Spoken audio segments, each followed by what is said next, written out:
자, 그래서 요거 여러분들이 이제 여기 제가 먼저 준 이 프린트물에 서울대학교에서 이야기하는 내용들을 좀 이해를 하기 바랍니다. 그 다음에 이제 여러분들 두 번째 받은 프린트물 보면 이건 이제 EBS 교재예요. EBS의 합격하는 자기소개서 특강인데 여기 3번 문항에 대해서 정리한 거 오늘 잠깐 요거 하겠습니다. 자, 그래서 3번 문항은 뭐냐면 일단 여러분들의 이제 사회적 역량, 인성, 리더십, 소통 능력, 문제 해결 능력. 자, 좀 친구 깨워. 자, 사회적 역량이라고 하는 거는 한마디로 좀 어려운 말 같이 보이는데 어떤 거냐면 여러분들이 앞으로 대학에 가서 그리고 고등학교 졸업해서 어떤 분야로 진출하든지 간에 기본적으로 내가 만약에 뭐 의사면 의사, 그다음 연구원이면 연구원, 뭐 회사 어떤 기업체에 들어가든 기본적으로 사회인으로 갖춰야 될 소양을 묻겠다는 거야. 이게 어떤 진로를 가든 기본적인 소양과 기본적으로 사회적 관계성을 맺는 능력 이런 것들 보겠다는 겁니다. 자, 그러면 이게 고등학교 과정에는 여러분들이 이제 크게 인성이라고 하는 거는 여러분들이 어느 부분에서 주목을 해야 되냐면 첫 번째가 이제 교우관계예요. 교우관계. 교우관계가 굉장히 힘들었던 경험이 있는 학생들도 자소서에서 여러분들이 대부분 그런 것들을 밝히기 꺼려하는데 자기가 교우관계에서 굉장히 힘들었던 경험을 통해서 자기가 앞으로 개선해야 될, 내가 바꿔야 될, 내가 어떤 부분을 내가 바꿔봐야 되겠다 이런 생각을 하게 된다면 그게 굉장히 좋은 소재입니다. 그런 아이는 소극적이다 이런 평가보다는 오히려 이 친구는 굉장히 어떻게 보면 합리적인, 기본적으로 합리적인 친구다 이렇게 평가를 해요. 그 다음에 이제 리더십 같은 경우도요, 뭐 마치 반장을 반드시 해야 되고 이렇게 생각을 하는데 그게 아니다는 거예요. 30명, 이 30명이 넘는 반의 반장의 역할보다 5명 스터디 그룹이랄지 안 그러면 우리 팀 프로젝트 팀원들과의 어떤 소통이 더 쉽다고 말할 수 없어요. 그죠? 그리고 평가자들도 어떤 게 더 크다, 어떤 게 리더십이 더 크다 이렇게 평가하지 않는다는 거예요. 예전에 아주 우리가 정말 거의 구석기 시대 같은 그런 지금부터 한 7, 8년 전에는 실제 수시 전형에 리더십 전형이 있었어요. 그럼 거의 우리가 생각하면 거의 구석기 시대예요. 그 정도로 우리가 문명화가 덜 됐을 때 정교 회장들만 집어넣고 막 이런 데가 있었어. 그 대표적인 학교가 인하대예요. 인하대는 뭐 인천 지역의 정교 회장들 다 가. 인천 아이들이 또 아주 특이하게 지역에 대한 참 애정이 많아요. 그래서 반에서 2, 3등 하는 아이도 서울대학교를 쓰고 인하대를 꼭 쓰는 인하대학교를 이런 경우가 있습니다. 그리고 또 인하대학교에 또 특정 과가 이제 또 예쁜 여학생들이 많기 때문에 뭐 그런 경우도 있고 그래요. 항공운항 그죠? 그래서 아니 네. 그래서 여러분들이 그 리더십 같은 경우도 뭐 어떤 크기를 따지지 않는다는 거예요. 어떤 반장이나 회장 이런 걸 따지지 않는다는 겁니다. 여러분들이 리더십 소양을 보는 거지 리더십의 어떤 그 기간이나 뭐 어떤 역할이나 이런 거에 주목하진 않아요. 그 다음에 소통 능력. 자, 여러분들 소통 능력이라고 하는 거 이거 참 어려운 겁니다. 아, 나는 이렇게 소통 능력을 배웠다 라고 꼭 소통 능력이란 말을 쓰는데 뭘 배웠는지 몰라. 참 이거 중요한 거예요.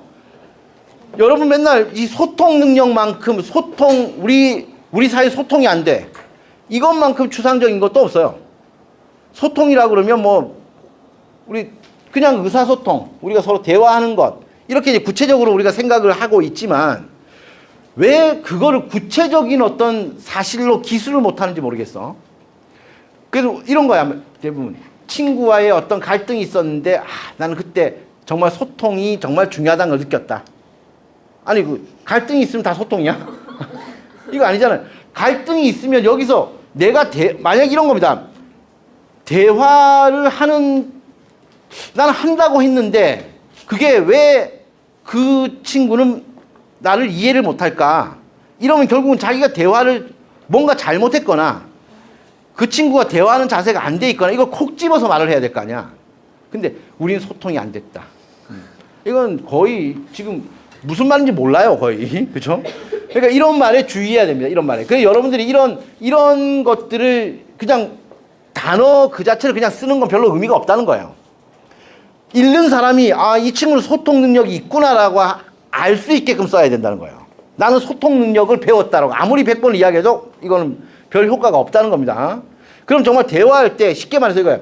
대화할 때 그 사람의 말을 끝까지 듣는 것. 나는 진짜 근데 그게 정말 힘들었다. 막 어떤 A란 친구는 막 말을 한번 했다 그러면 끊지를 않기 때문에 내가 중간에 진짜 목을 조르고 싶었다. 진짜 그냥 이걸 그러고 싶었는데도 내가 정말 몇 번째 참았다. 그랬더니 그 친구도 할 말을 다 하고 나서는 그 친구도 정말 한 50분이 지난 다음에 이 친구가 넌 할 말 없어? 이렇게 물어왔다는 거예요. 아, 정말 나는 50분 동안 그 친구의 말을 들으면서 나는 10번 이상 입을 찢고 싶었다. 귀를 막고 싶었다. 이렇게 처음에는 그랬는데 근데 그게 이제 익숙해지니까 얘는 이제 한 20분 이야기하고 너 이야기 뭐야? 이러더라는 거죠. 오케이? 그 친구도 사람이었다. 그래서 나는 일단 왜 우리가 대화가 안 되고 서로 이해를 못 했냐면 그 친구도 자기 말부터 했고 나도 내 말부터 우선했기 때문에 누구 하나 듣고 그거에 대해 생각할 줄 몰랐다는 거예요. 자기 말만 그냥 생각하고 기억하고 있으니까. 그러니까 이거지. 내가 한 말만 기억하니까 나는 그렇게 말했는데 쟤는 왜 모르지? 이거야. 둘 다 똑같이. 이해돼? 근데 나는 처음으로 한번 그 친구의 말을 한 50분간 들어주고 이 친구가 뭘 나에게 말하는지를 처음으로 한번 생각했다는 거죠. 그러고 난 다음에는 계속 내가 버릇처럼 그 친구의 말을 먼저 들었다는 거예요. 그러고 나니까 이 친구도 양심이 있는지 점점 시간이 짧아지고 그럼 지가 먼저 말하고 항상 지가 먼저 말하고 너 이야기 뭔데 이렇게 들었다는 거죠. 심지어는 나는 실제 내 경험이 내 그 대학 후배가 있는데 이 친구가 굉장히 정말 나는 무건 수행을 한 줄 알았어요. 침묵 수행. 나하고 있는 3년간 얘가 물론 고시 공부를 하려고 고시를 준비하고는 있었지만 한마디를 하루에 한두 마디를 한 적이 없어. 그런데 얘는 벙어리인가? 얘가 무건 수행 중인가? 이렇게 하고 내가 계속 재밌게 해주려고 이야기를 했어. 그랬는데 어느 날 그 친구의 그 친한 고향 친구를 만났는데 고등학교 때 이 친구가 완전 개그의 마왕이었다는 거야. 그냥 개그의 마왕. 학교를 들었다 들썩거리게 했대. 그래서 내가 깜짝 놀래가지고 너 근데 왜 나한테는 그렇게 한마디 말을 안 했어? 그랬더니 얘가 한 말이 뭔지 알아요? 나한테? 형이 나한테 말할 기회 한번 줘봤어? 얘가 시간을 한번 재봤대. 8시간 40몇 분 내 혼자 이야기했대. 만나면 8시간 이거야. 그러니까 얘가 말을 나중에 하기가 싫더라는 거야. 내가 정말 잘못했다. 이런 생각을 하고 내가 정말 말할 기회를 나도 한 이틀 동안 참아봤어. 얘하고 진짜 캠핑을 가서 잠 한숨 안 자고 나는 정말 바닥에서 모든 풀이 이렇게 막 눕듯이 내가 누워서 떼굴떼굴 뒹군 자리가 이렇게 풀들이 다 누웠어. 얼마 웃겼는지 얘가. 그래서 정말 대단한 발견을 했어요. 그게 그런 거거든요. 여러분들도 내가 한 것들을 자세히 들여다보면 남도 보여요. 이해돼? 근데 내가 한 거를 잘 모르니까 남의 한 것만 보이는 거예요. 남의 한 것만. 그러니까 쓸 말이 없는 거예요. 결국은. 오케이. 자, 그래서 여기 문항을 분석해 보면 우리 3번 문항은 이제 학교 생활 중 배려, 나눔, 협력, 갈등 관리 등을 실천한 사례를 들고, 자, 사례를 먼저 들라고 요구 조건이 들어왔어, 그지? 그리고 그 과정을 통해 배우고 느낀 점 기술해달라. 근데 여러분들이 사례만 들고 이런 거예요. 사례는 매우 그래도 구체적으로 썼는데, 자, 이게 가장 또 흔히 범하는 또, 문제점이에요, 이게. 뭐냐면, 이 3번은 이제 자기가 정말, 내가 정말 기억이 남는 나의 특별한 어떤 의미가 있는 활동이 정말 있어. 그래서 그런 경우에 대부분 아이들이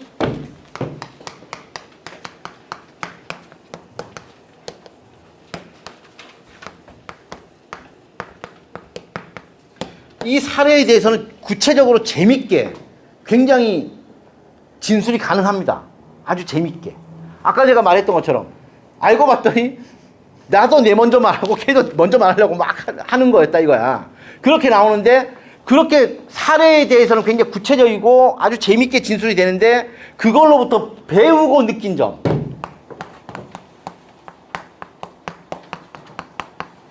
이거는 굉장히 추상적으로 되는 이거예요. 이게 좀 문제예요.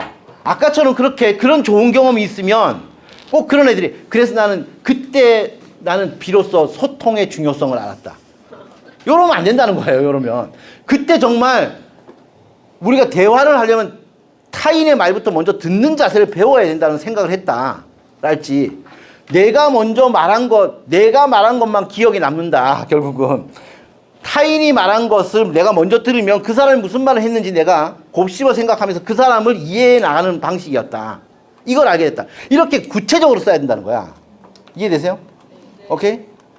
근데 대부분 그게 지금 들으면 쉬울 것 같은데 3학년이 되면 그때 사례는 생각이 나는데 그걸로도 뭘 배웠지가 모르는 거야. 그러면 뭘 배웠지가 모르니까 쓰다가 막히니까 여러분들이 그냥 흔히 쓰는 말로 가는 거예요. 이해돼? 이해되세요? 오케이. 자, 그래서 여기 지금 한 장 넘겨보시면요. 자, 3번 문항의 작성의 방식 해가지고 EBS 교재에서 어떻게 이야기했냐면 자, 일단 사건 우리가 사례로 꼽을 만한 사건이 있어야 되는데 그 사건이 그냥 사건 그 사건을 객관적으로 관찰자 시점으로 쓰면 된다 안 된다? 안 된다는 거예요. 주인공 시점으로 써야 됩니다. 이해되세요? 오케이? 그 사건 속에 나를 발견하는 거 그리고 내가 그 사건을 어떻게 해결했든 그 사건에 어떤 역할을 했는데 중요한 나의 기억으로 남아있는 모멘텀 계기가 뭐냐 이거야. 이해되세요? 계기가 이 일로 내가 어떤 것을 생각하게 되었는가가 먼저 떠오르면 그 내가 이런 것을 생각하게 된 계기가 반드시 나로 말미암아 생긴 거야 돼요. 그게 좋아. 이해돼? 자, 그래서 계기 그래서 이제 이거는 그냥 사건이라고 생각하면 안 되고요. 내가 어떤 의미를 발견하게 된 그 사건이에요. 이해되세요? 그래서 봉사활동, 동아리활동, 교우관계, 교내행사, 소집단 활동 뭐 등등등이 있는데 가장 이제 비율적으로 보면 여기 3번 문항은 봉사활동이 제일 빈도가 높고요. 그 다음에 동아리활동, 그 다음 학급 임원, 그 다음에는 소그룹 활동 뭐 이렇게 나가거든요. 그러니까 소재는 엇비슷할 수 있어요. 그렇지만 그걸 유사도 검사에서 내가 좀 그런 위험으로부터 벗어나기 위해서는 어떤 게 중요해요. 사례도 나의 모습이 분명히 드러나도록 아주 구체적으로 그리고 그 사례로부터 내가 느끼고 배우고 느낀 점도 구체적인 말로 써야 된다 이거예요. 이해돼? 오케이? 그래서 요만큼 한 사건을 가지고 요만큼만 어떤 활동의 의미를 가지고 이만큼을 느꼈다. 이거는 믿기지가 않는 거예요. 뭐 진짜 우리 뭐 편지 쓰기 봉사 같은 거 알잖아. 아프리카 이런데 그 사랑의 편지 뭐 이런 거 그지?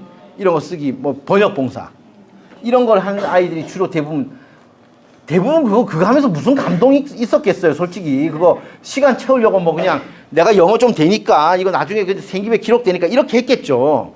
그렇게 했으면 정말 사실 그렇게 사실에 가깝게 쓰는 게 더 나아요. 이게 정말 내가 왜 하는지 모르겠더라 이거 진짜. 근데 크리스마스 즈음에 저기 아프리카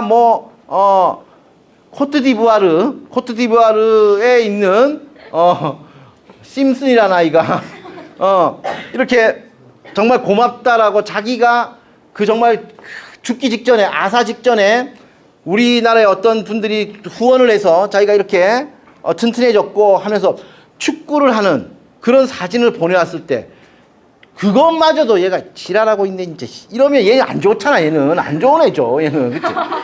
나는 블랙이 싫어 진짜. 이러면 진짜 안 좋잖아. 그치?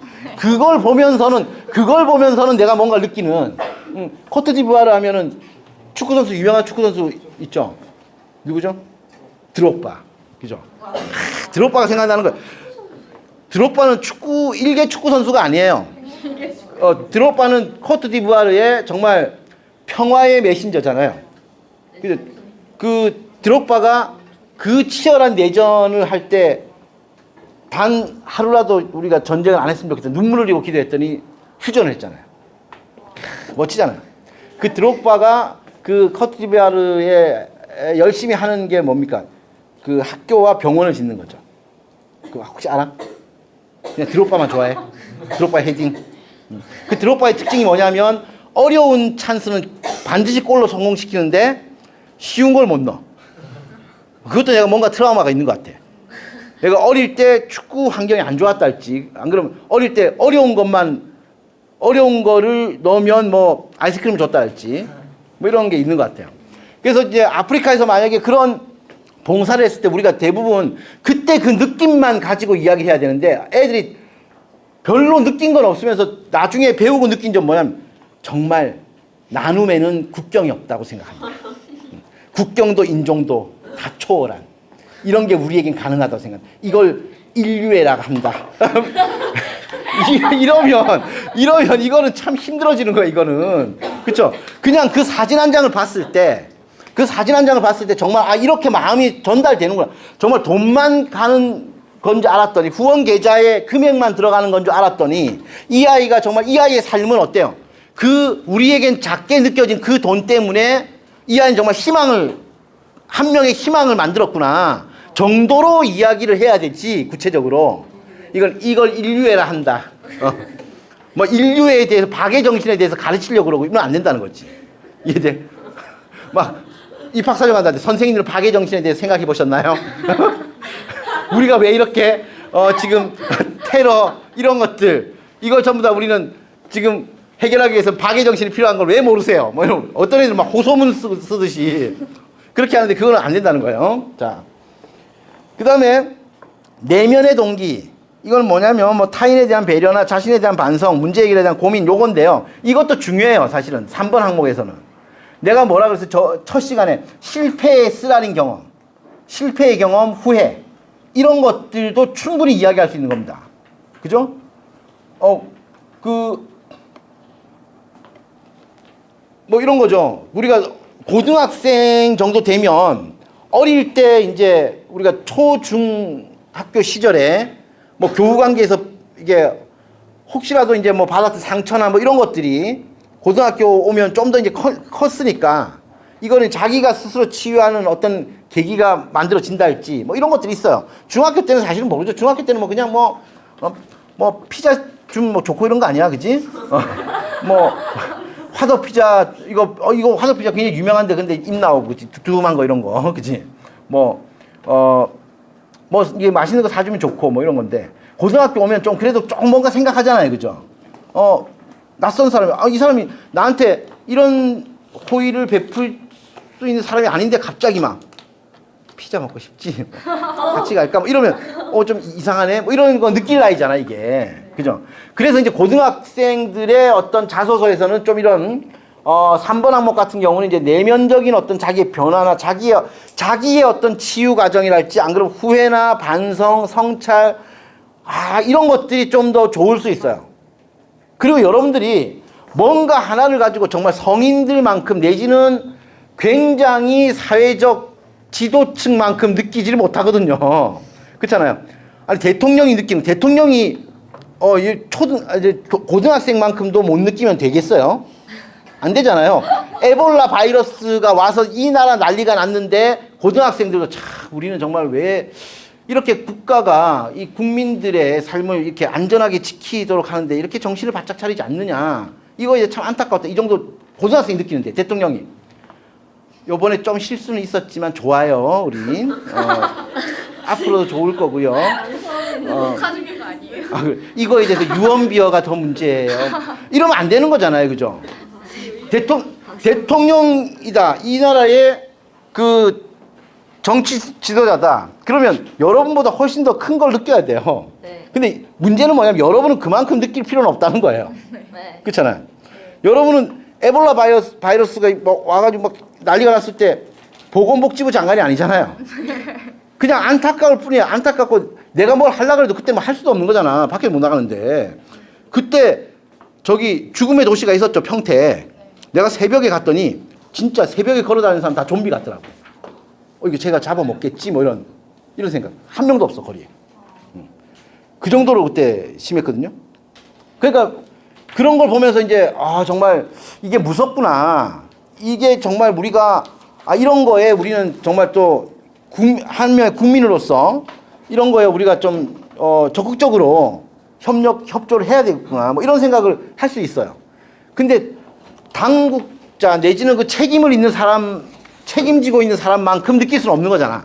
그러니까 여기 이제 내면적 동기, 내면의 동기라고 하는 거, 이거는 여러분들이 무언가 경험을 통해서 충분히 말할 수 있는 것들을 생각할 수 있다는 거야. 후회, 실패, 안타까움, 뭐 이런 것들. 그죠? 그리고 그때는 안 됐는데 지금 생각하면 내가 그때 참 몰랐던 거를 지금 깨닫게 되는 것들. 뭐 이런 것들도 상당히 중요한 것들이에요. 이해되시죠? 그 다음에 이제 구체적 실천. 자, 나눔이나 배려의 실천, 갈등이나 의견의 조정, 뭐 본인의 역할의 수용 및 완수, 새로운 방식의 시도. 자, 이런 게 이제 구체적인 어떤 실천 사례로 이제 설명이 돼야 되는데, 문제는 뭐냐면, 아까도 말했지만, 자기의 역할에 주목해라는 거예요. 오케이? 그 다음, 내면의 변화와 구체적 느낀 점에서 이겁니다. 자, 구체적인 사례가 있으면 구체적인 느낀 점으로 나와야 된다는 거예요. 구체적인 진술로 나와야 된다는 거야. 구체적인 사례가 있는데, 추상적인 어떤 그 언어로 표현되면, 이거는 신뢰성에 상당히 문제가 생깁니다. 자, 근데, 밑에 보시면요. 구체적인 사례의 예시 해가지고, 이걸 뭐 도식화 시킬 수는 없는데, 자, 사회적 약자에 대한 봉사. 이건 봉사활동을 여러분들이 사회적 약자들한테 봉사를 하는 거잖아요. 그죠? 사회적 강자들한테 봉사하는 건 봉사가 아니고, 이건 하녀, 복종. 남들은 자유가 좋다 하지만 저는 복종이 좋아요. 뭐 이런 거 있잖아요. 뭐 이렇게 정말 그냥 죽이지만 마세요. 뭐 이런 거. 그지? 그냥 강아지만큼만 이뻐해 주세요. 뭐 이런 것들을 이제 하는 건 말고 사회적 약자들. 그 사회적 약자들을 우리가 돌봤던 그런 봉사 활동은 고등학교 시절엔 굉장히 중요합니다. 여러분들이 지금 이렇게 이 더위를 피해서 이렇게 캠프에 와서 지내고 있지만 겨울방학 때 추울 때는 이게 뭐 캠프도 오는 것도 좋지만 캠프 끝나고 나면 봉사도 좀 열심히 하는 지금 여러분들이 또 봉사에 대해서는 많이 이해를 많이 하고 있어요. 좀 반드시 뭐 이게 진로에 맞춰서 이렇게 해야 되는데 이건 아니잖아요. 그죠? 이건 아닙니다. 여러분들이 할 수 있는 봉사를 1학년 때는 좀 탐색을 할 필요도 있어요.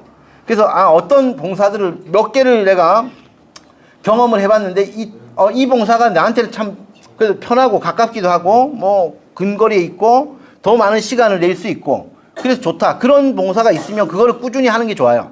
꾸준히. 그래서 아까 말한 것처럼 100시간 이상을 봉사 활동에 기록이 돼 있는데 그 봉사가 3번 항목에 소재가 안 된 경우는 좀 의심이 가요. 근데 100시간 이상 봉사를 꾸준히 했던 아이인데 3번 항목에 더 의미 있는 어떤 소재가 나오면 더 좋겠죠. 그죠? 그렇지만 3번 항목에 이런 내용보다는 얘가 봉사를 더 열심히 한 것 같은데 왜 이걸 안 썼을까? 이런 의심을 남기면 안 된다는 거지. 이해되세요? 네. 자. 그 다음에 교내 생활에서의 사소한 나눔. 사소한 나눔은요. 요런 것도 재미있는, 지금까지 내가 경험한 바에 의하면 여학생들 같은 경우 이런 것도 많이 써요.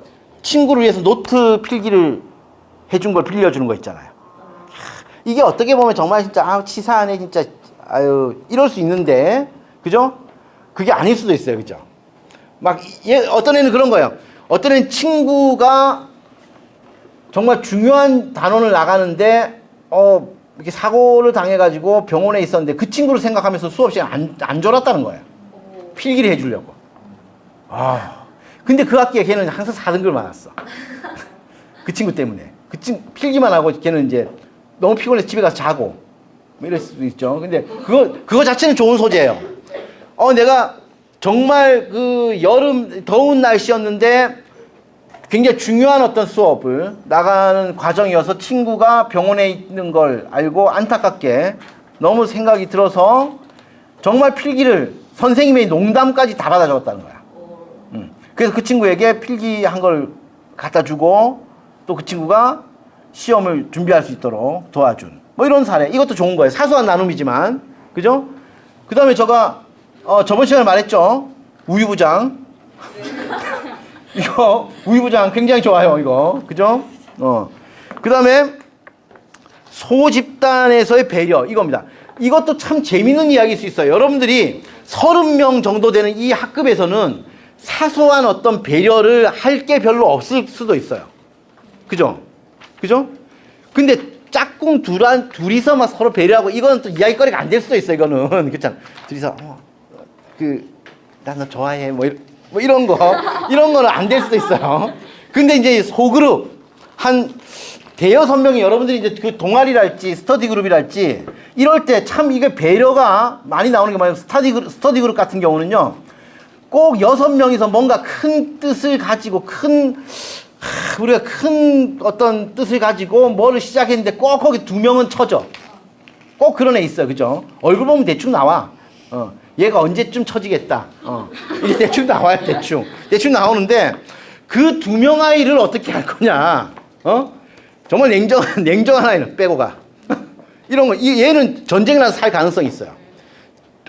전우가, 이렇게 하는데, 고통 없이 가. 빵. 나는 너에게 해줄 수 있는 건 이거야. 빵. 뭐 이런 경우도 우리 영화에 보잖아요. 그죠? 근데 그 사람을 우리는 어때?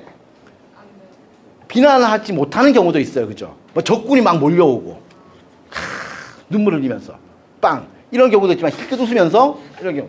그러니까 이 2명을 어떻게 할 거냐를 놓고 의견이 분분할 수가 있어요. 나머지 4명이. 그때 이제 여러분들이 사소한 거지만 이 2명을 위해서 우리가 그러면 이거 이해가 안 된 부분에 대해서는 얘를 따로 불러서 우리가 멘토식으로 가르쳐 주자. 그럴 시간이 어딨냐. 이런 실갱이에서 우리는 끝내 가르쳐 주는 걸로 했다면 그거는 좋은 경험이 되겠죠. 사소한 것. 사소한 배려에 주목을 하라는 겁니다. 이해되시죠? 자, 그 다음에 새로운 목표에 대한 추진. 자, 이것도 좋은 소재가 돼요. 새로운 목표에 대한 추진은 여러분들이 경험을 한 걸로부터 이제 지금 고등학교 이 나이 때는요, 굉장히, 발전할 수 있고요. 굉장히 달라질 수 있어요. 어른이 이렇게 달라지면 참 좋겠는데, 어른은 좀 힘들죠? 여러분들 10대나 이런 것도 사소한 이제 다툼이 되겠죠? 뭐야? 동그랑땡. 동그랑땡 아닌데? 얘가 저한테 보셨어요. 그래? 예뻐, 좋아하나 봐. 네, 엄청 애정이 깃든 표현이잖아요. 그죠? 막 거기에 동그랑땡 씨발. 이렇게 쓰면 이건 싸워야 되죠. 이때는 2주먹 불 끈져야 되는데 동그랑땡 글씨체도 귀엽게 썼잖아요. 그죠? 저런 거 하나를 보는 거야. 친구가 나에게 동그랑땡이라고 슬쩍 편지같이 썼다. 글씨체가 너무 이뻤다. 그 아이의 마음을 알았다. 뭐 이런 거죠. 그렇잖아. 글씨체 개발해발 알아보지도 못하는데 이게 뭐라고 쓴 거야? 그러면서 막 이거 동그랑땡이네 이거. 이러면 화가 나는 거예요. 그렇잖아. 막 날려 써가지고. 심지어는요. 내가 아는 어떤 아이는 어버이날 엄마한테 편지 썼는데 엄마가 3년 동안 못 읽었어. 뭐라고 썼는지 몰라가지고. 그래가지고 나중에 도저히 못 참아가지고 걔한테 너 이거 뭐라고 쓴 거야? 엄마가 싸웠대. 근데 엄마가 더 울분을 터뜨린 거 뭐냐면 걔가 사귀고 있던 여친한테는 정말 누구한테 대피를 시켰는지 아들이 글씨가 아니더래. 너무 예쁘게 썼더라는 거예요. 그러니까 이 글씨체 이것도 굉장히 중요합니다. 자, 글씨체. 자, 그래서 새로운 목표에 대한 추진을 하게 된 것도 어떤 거예요? 이거는 실패의 경험이라기보다는 지금 요만큼 했다가 이걸로는 충분했지만 그게 더 큰 어떤 활동으로 이어진 경험들. 이게 좋아요. 특히 봉사 같은 경우도요. 제일 처음에 친구들하고 그냥 뭐 요양원 아니 안 그러면 장애인 시설 이렇게 가서 봉사할 때 실제 있었던 사례입니다. 거기 가서 6명, 5명이서 했다가 이거를 얘들이 굉장히 여기서 뭔가를 얻었냐면 이거 굉장히 열악한 시설들을 좀 우리 개선시켜 봐야 되겠다라고 해서 지역의 시민단체 그리고 지역 방송국 이런 데하고 계속 얘들이 어떻게 네트워크를 만들어서 개선시키는 뭐 이런 경우도 좋은 사례예요. 또 뭐 들어왔어? 여기. 이거는 나중에 좀 일이 있겠네. 자, 그다음에 상대방과의 의견 충돌. 이건 뭐 늘 있는 일이니까 이건 뭐 알겠고요. 문제 상황에 대한 창의적 해결. 요겁니다. 근데 창의적 해결이라고 하는 게 뭐 크게 어떤 특별한 어떤 이런 건 없어요. 사실 여러분들이 이제 뭐 반장이나 뭐 이런 걸 안 하더라도 뭐 여러분들이 이제 동아리에서나 뭐 이런 등등 작은 활동을 할 때도 창의적인 해결이라고 생각할 수 있는 사례가 있으면 돼요. 그리고 이제 이거는 또 하나의 기술적인 부분이에요. 좀 색다른 사례가 있으면 그걸 창의적인 어떤 문제 해결로 만들 수는 있어요. 그러니까 여러분들이 이제 이런 부분들은 이제 뭐 그럴 수 있다 생각을 하고요. 자, 오늘 지금 끝났네. 뒤에 있는 사례들 여러분들 사례들 좀 참고해 주시고요. 그 다음에 아까도 말씀드렸지만 3번 문항은 여러분들의 인성과 관련된 부분이기 때문에 여러분들이 아주 더 솔직한 그런 표현이 나와야 됩니다. 그래서 그걸 일단은 생각을 하고 캠프 끝날 때까지 여러분들 자소서를 한번 여러분들이 지금 시점에서 한번 완성해 보는 거. 지금 시점에서 자소 쓰는 건 뭐라 그랬어요? 제가 여러분 한 학기를 돌아보는 보고서예요. 알겠지? 그래서 그런 형식을 좀 만들기 어려우면 매 학기별로 자소서를 한번 써보는 것도 좋아요. 알겠죠? 네, 여기서 마칩니다. 네, 고맙습니다. 네. 감사합니다. 네.